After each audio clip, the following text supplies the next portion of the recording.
Mix by music world recording studio Thawe. कौन माँ से आवेली छठी माई, कहवा पूजन होला,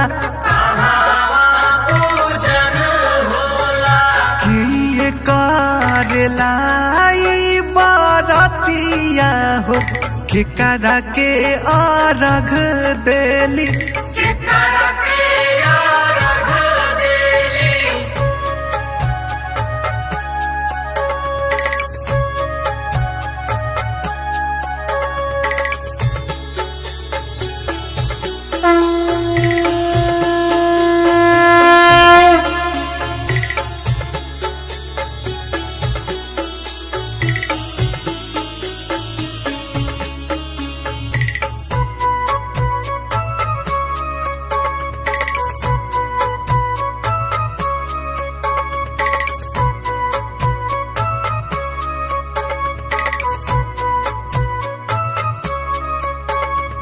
कार्तिक मास से आवेली छठी माई,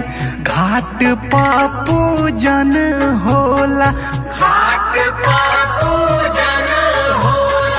तिवारी लोग करेली बरतिया हो, सूरज देव के अर्घ देली,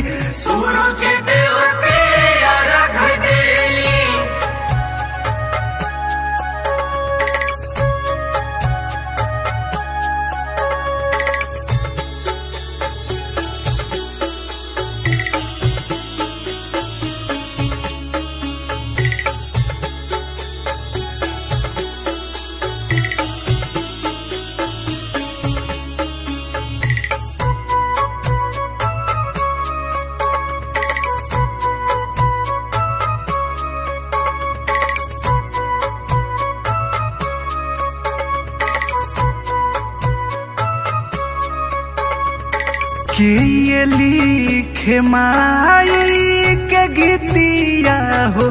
के गावे छठी घाटे,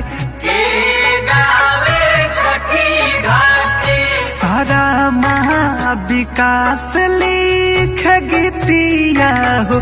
बजरंगी पवन गावे,